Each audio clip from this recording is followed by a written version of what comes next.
Hello everyone, and welcome to our last part of communication skills training lectures. Suicide is the last topic we will be discussing, but it is also the hardest one. Suicide is the act of ending one's life on purpose.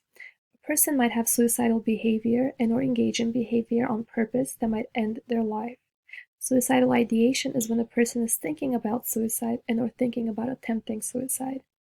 When understanding how suicidal ideation is affecting a person, it is important to understand how severely the suicidal ideation is affecting them.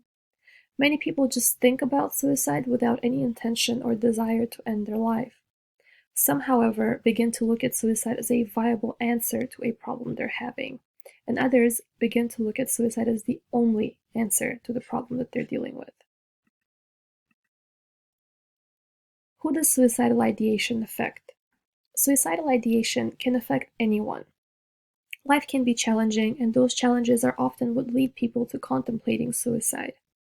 Suicide is often linked to depression or other types of mood disorders, but it can also influence anyone going through challenges or life obstacles.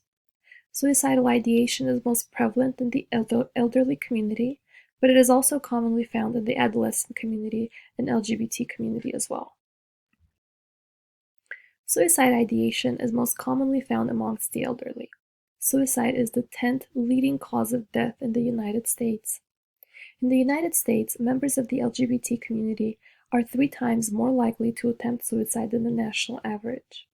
Rates of suicide increase during times of economic stress and setbacks. Most suicide attempts are not fatal and perceived as a cry for help. Suicide completion is 4 times more common for men, even though women are more likely to attempt suicide. Women are more likely to use a type of poison to attempt suicide, while men are more likely to use a firearm. Suicide is the 2nd leading cause of death for individuals aged 10 to 24.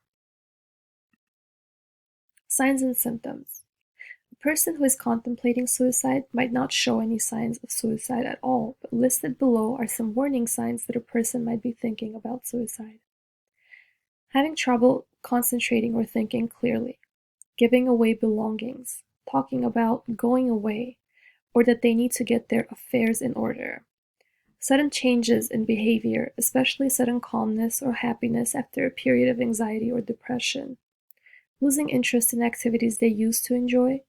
Self-destructive behaviors such as substance abuse, cutting, etc. Pulling away from friends and relationships, or going into social isolation. Suddenly having trouble in school or at work.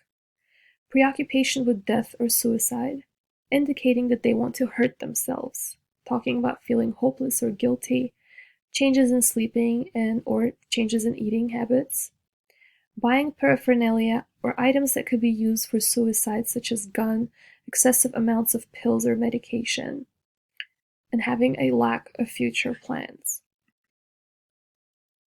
Here are some things that you should not say to someone who you think is contemplating suicide. It's not that bad, stay positive, or don't say that. Belittling or invalidating a person's feelings is not helping them. In fact, their ability to verbally express their feelings out loud is a big step in the right direction. Feel honored that they chose you to open up to, and then help them through their tough situation.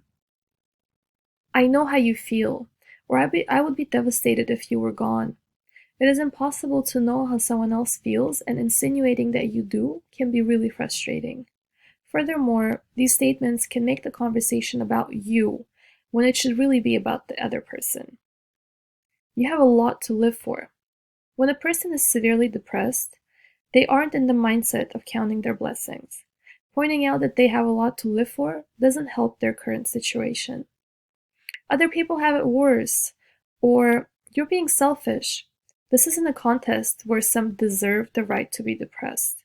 When the person is struggling, what is most important is helping them with their reality, not comparing it to others. Or, you'll go to hell.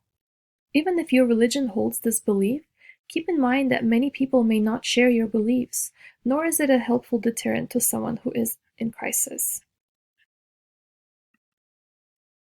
If you are currently experiencing a crisis or know someone who is, please call the National Suicide Prevention Lifeline at 1-800-273-8255 or text HOME to 741-741 to reach the crisis text line.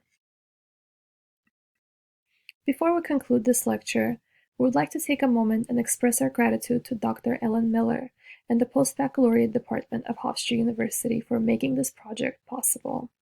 We also would like to thank you all for choosing to improve your communication skills with us, and would like to wish you all the luck in your pre-health journey and future academic endeavors. Please follow this link to take the quiz for this lecture, and thank you for watching.